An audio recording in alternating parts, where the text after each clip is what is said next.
KUAM News Headlines is presented by Calvo's Insurance, serving Guam for 80 years. Matson and the Adahi Tanu program. Cars Plus, visit today during our spring sales event. IP&E, fueling excellence. McDonald's of Guam, I'm loving it, and King's Restaurant, located in Tamuning and Dededo. Always open, always local.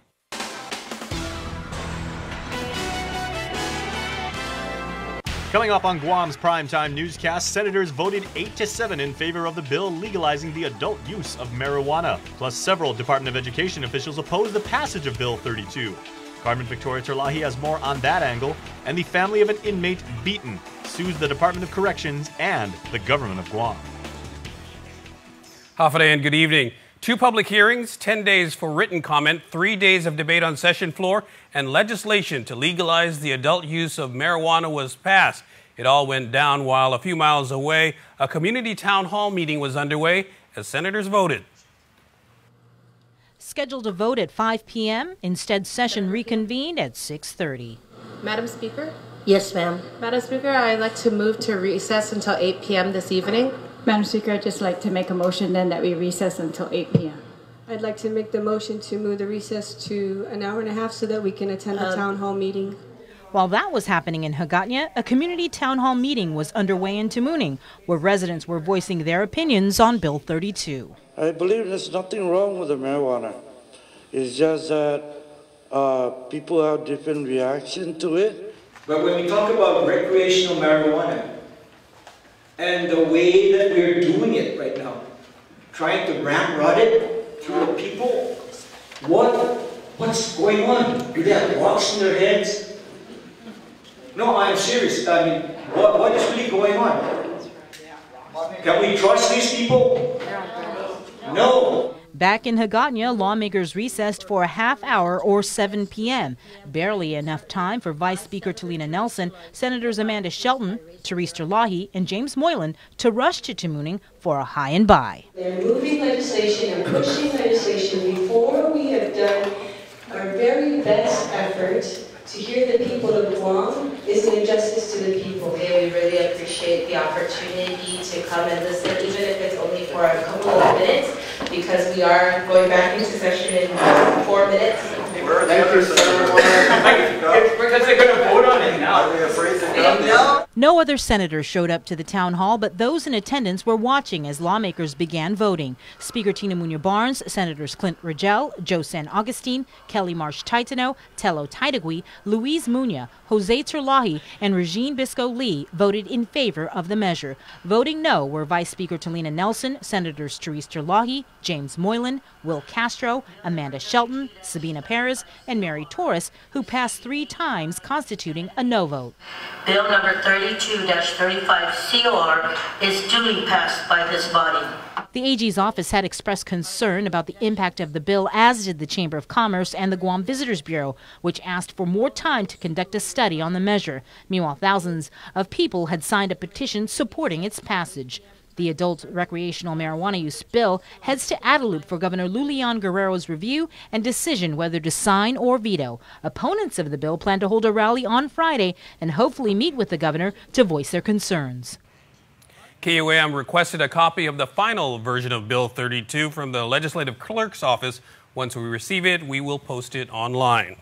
The passing of this bill has no doubt heated up debate. Though the law strictly prohibits anyone under 21 to use marijuana, some education officials are on edge. One member of the Guam Board of Education even goes so far as to say this bill goes against Guam law. Carmen Terlahi reports. The ball is rolling to get the bill to legalize recreational marijuana signed. Raising questions, Bryce Regis, a school counselor at one of GDOE's 41 public schools, wonders what the law will mean for her students. We're so afraid it might be easy accessible for our students. Prime example, right before they go to school, it's there on the coffee table, they are interested, they take, and then we have them come to our school, we notice some differences. And that's our biggest concern, like how are we going to handle that? Currently, the Guam Education Board has a strict zero-tolerance policy for any ounce of marijuana on campus. Dr. Ron McNinch, a UOG professor and member of the Guam Education Board, worries more students will light up at school. But the problem is, in a learning environment, this creates all kinds of dynamics. Because suddenly we go from having a prohibition on something like marijuana to suddenly, hey, marijuana is okay. And then it becomes a big headache for us. Speaking bluntly, he believes the bill goes against Guam law. McNinch says Guam's status as a territory may not allow senators to go against U.S. federal laws. If there's a federal law that says no drugs, Guam doesn't have the authority to pass a local law that says drugs are okay. I believe that if this becomes law, our leaders are not following their oaths of office. This is why I say it's an ethics issue. It's not about whether we should have marijuana or not. It's about, should we be dutiful and faithful to following U.S. laws, which we've sworn to uphold. McNinch says he will publicly resign from the GDOE board if the law is upheld and passed, since he believes the law will violate the ethics of the oath taken by all elected officials. For Regis, it's a question of ensuring protocol is in place to keep students safe. A lot of it's safety, so we need to get those things aligned before this actually comes up and rolling. Reporting for Guam's News Network, I'm Carmen Victoria Terlahi. So as is customary, while your elected policymakers approved the proposed legislation for adult use cannabis, what did the almighty court of public opinion have to say about legalizing pot? Jason is standing by with tonight's Your Take, and he's giving you a peek into our comment streams to gauge our community's feelings.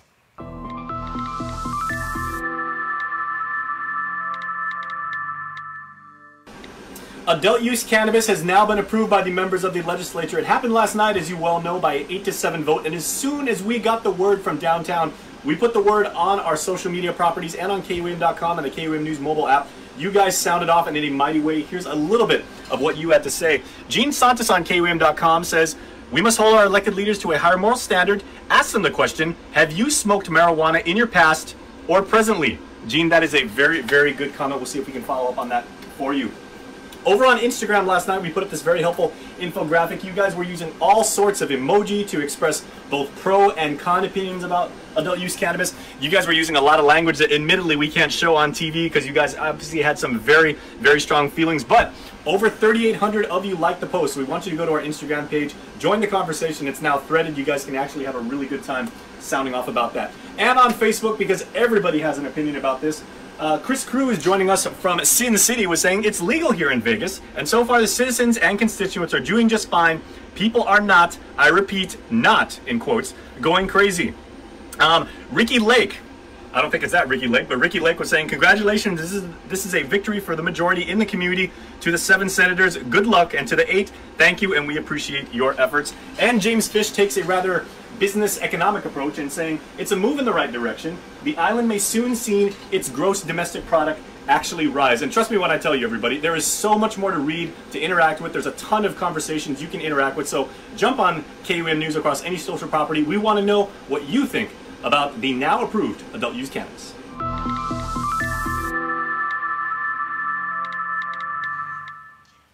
Legislative session continued Thursday with senators taking up another controversial bill to authorize the Mayor's Council to establish the rules and regulations for games of chance at the Liberation festivities. Mayors have lobbied hard for the return of gambling because it generates the most revenue for the carnival. But a law was passed last year that specifically bans casino gaming. As a compromise to casino opponents, sponsor Senator James Moylan explains a change to the bill that still allows certain types of gaming but not casino devices. Casino, it's games of chance. They're not any electronic machines necessarily, but it's just games of chance, such as the bingo, such as watching the ball fall down from the machine.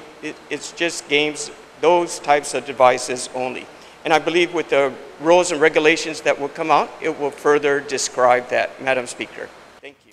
The bill was also amended to include the Attorney General and the Department of Revenue and Taxation as drafters of the rules and regulations. The measure has been moved to the third reading file and is expected to be voted on when the legislature reconvenes Friday morning. In his first public speech since leaving office, former Governor Eddie Calvo says he's enjoying life as a private citizen, and his top priority now is to simply spend as much time as he can with his family. Speaking before the Rotary Club, the 5-term senator and 2-term governor pretty much steered clear of politics. Instead, Eddie Calvo spoke about how he enjoys time with his family, especially his parents, and likes to just tend to the plants in his yard. I made it a point that every day I'm going to see my mom and dad, and at 2 o'clock today, as like clockwork, I will pick up my father from home at his house. He goes home for lunch, and I'm going to drive him around wherever he wants to go. Past couple of months, I put a nice little avocado tree sapling, and I've got a calamansi bush and a lemonchina bush, and I'm doing a lot of gardening in the backyard with my wife. Calvo says he's glad to be back in the private sector and has returned as an executive in the family business. But when asked about his time in public service, one thing I miss the most is just meeting the people. Sometimes, you know, when you hear the radio, those people calling in, as a governor for 8 years, all the haters and all the bad stuff you hear on the radio, when you go out and you meet with the people, there's a lot of happy people too. And hopefully you pray that the stuff that you do will last longer than when you're in office. Time will tell. But it was the most honorable and most gratifying job of my life. But the 58-year-old Calvo makes no mention of any return to public life. Stick around for more news here on Primetime. You're watching KUAM. There are more ways to experience Guam via KUAM News, giving you what you want, when you want, and how you want it. From smart devices, Alexa, what's in the news? Here's your flash briefing. Over the web, on mobile, on streaming platforms, with immersive, interactive formats, and via social media where it's more than just content, it's conversation. More ways to keep you informed and entertained, whenever you want it, wherever you are, on whatever device you're using. A simple handshake. That's all Jake Calvo needed when he started his company. Today, 80 years later, we like to say thank you to all of you who have taken our hand in trust. Thank you to the dreamers. Thank you to the realists. Thank you to the family-oriented. Thank you to the entrepreneurial. Thank you to those climbing the corporate ladder. And to the ones starting a new life together. Thank you to the traditionalists and the edgy. To the young at heart and the old souls. Thank you to the daring, to the protective, to the practical. Thank you to the hopeful. To all of you from all of us, our deepest, happiest, and infinite thanks. 80 years here for you. 80 years thanks to you. Calvo's Insurance, a legacy of trust. The next generation Galaxy has arrived. See it and believe it. The Infinity O display is the most innovative Galaxy screen yet. Capture the wider world. Take stunning photos with a 123-degree field of vision. Use your phone to charge other wireless charging devices. Don't just stand out, stand apart.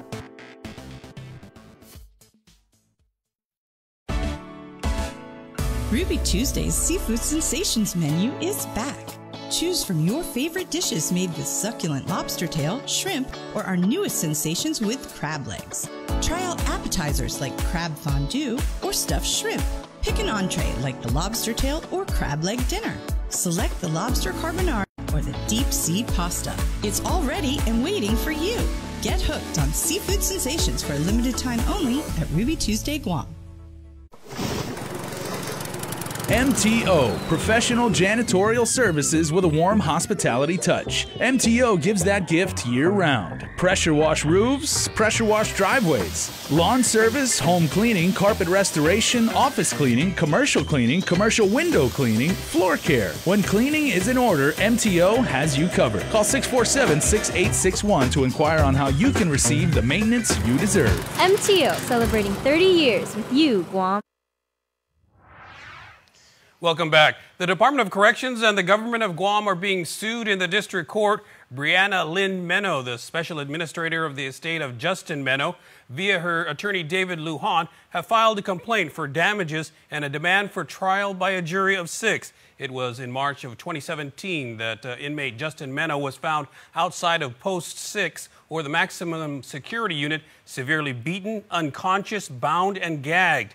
He died later that year in September while at the Guam Memorial Hospital. Several inmates were indicted, but the case was thrown out because of delays with the testing of forensic evidence. According to the lawsuit, the plaintiffs accused GovGuam, DOC, and then Director Tony Lamarena of failing to conduct a thorough investigation into the incident, tampering with the presumed crime scene, and willfully destroying evidence.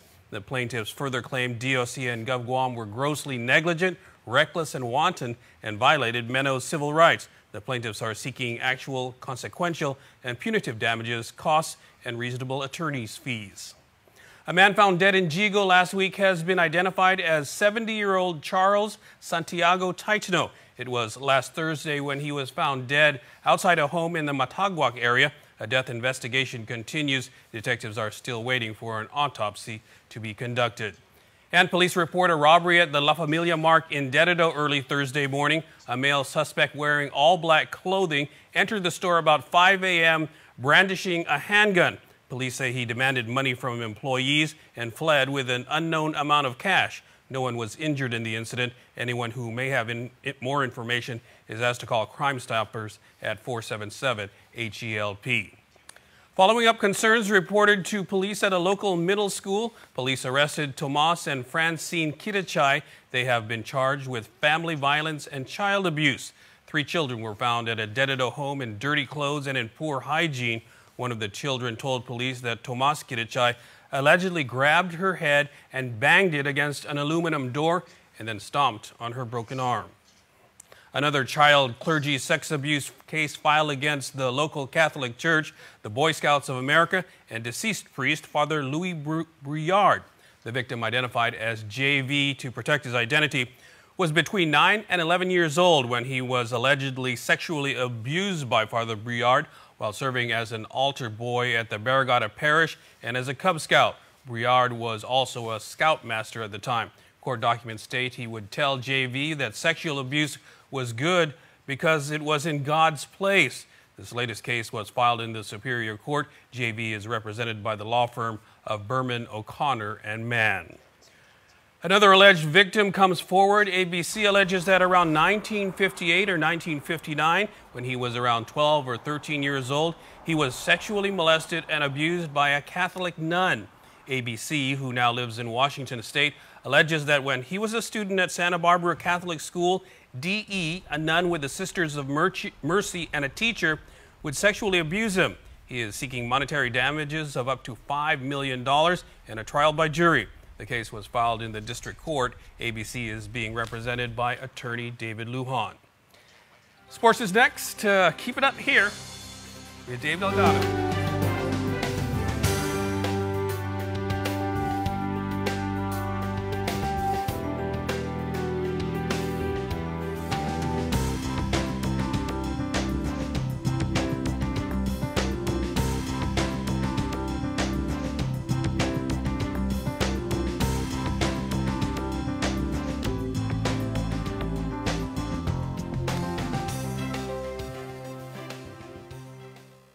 Looking for a great deal on a new Chrysler, Dodge, Jeep, or Ram? Then get to Cars Plus in Mighty now for our spring sales event. Like a new Jeep Compass Sport, $166 per paycheck. Or a new Chrysler Pacifica LX, $220 per paycheck. Or save $8,500 on a new Ram 1500. How about a new Jeep Wrangler Sport? Only $274 per paycheck. Low 1.99% financing is available on approved credit. Save thousands during our spring sales event going on now at Cars Plus in Mighty. Cars Plus, driven by you.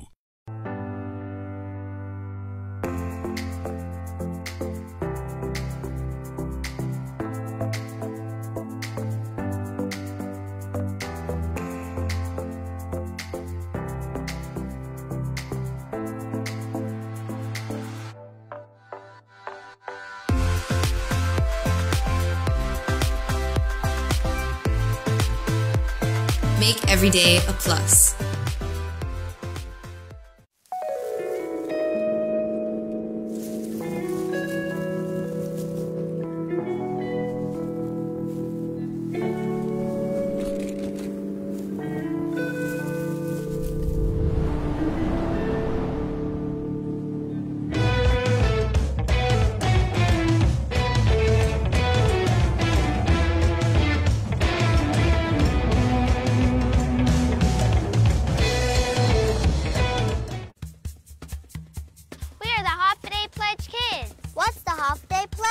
It's a promise to share a half-day spirit and to protect our culture.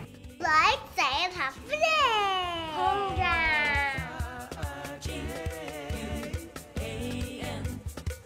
It also means promising to keep our island clean. Like cleaning up the beach? That sounds so easy. It is. Anyone can sign up, even kids just like us. How do kids sign up? It's easy. Moms and dads call the Guam Visitors Bureau and sign your kid up to take the test.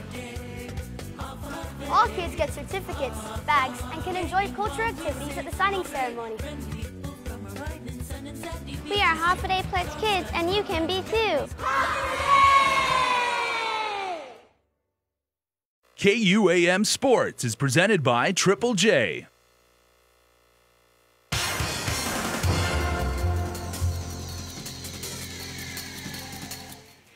What's up, Guam? Dave Delgado here for KUAM Sports. Thanks for watching. I have some information on this weekend's 2K and 5K event, but first off, this week's Game Changer. Check it out.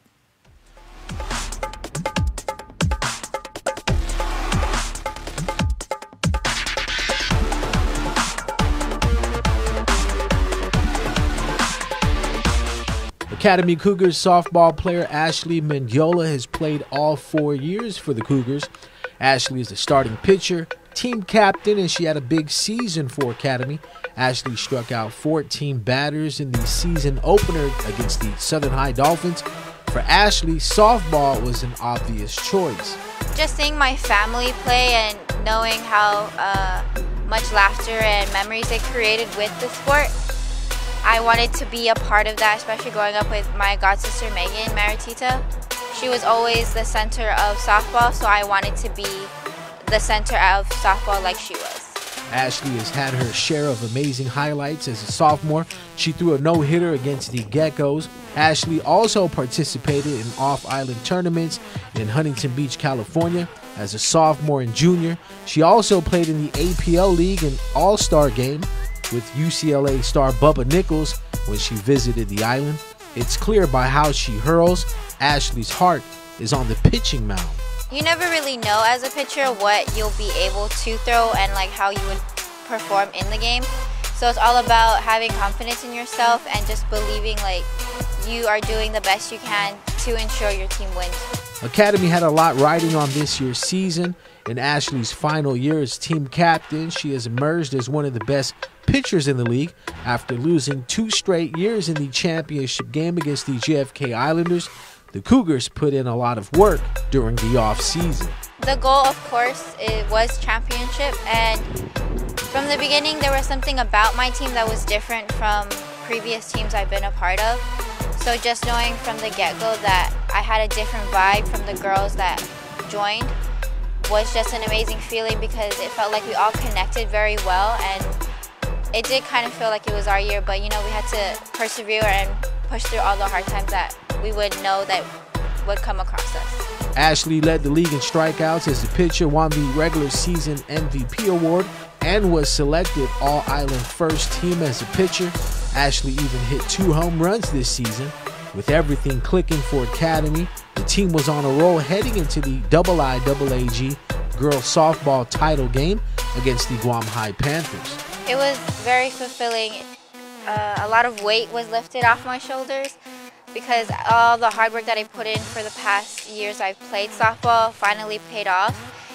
And it just felt good to bring Academy, my school, my family, and the people who supported us a championship, and to show people that we aren't just girls, that we can actually play sports and persevere in it. Ashley sports a 3.0 GPA. She's in the Green Club, takes AP Psychology, helps at coastal cleanups, and she donates her time every year at Special Olympics. After school, Ashley wants to pursue nursing. My dad was a retired fire captain, so there was many nights where he would go to work and not come home until the next day because he was either out saving people or helping to find somebody. So just knowing that he was out there trying to make a difference on our island made me push towards that profession, because I always wanted to help people feel better and make them know that like they're not alone in their times of like low points. Ashley has steadily improved every year of her high school career at Academy. She has hit the top, and she'll keep on rising on and off the diamond. And that's what makes Ashley Mendiola a game changer. Make sure to register for the Autism 2K 5K Walk Will Run scheduled for Saturday, March 30th at the Chamorro Village, Hudson-Agania. Registration fee is $15 each, or $65 for a group of 5. The fee does go up to $20 on race day.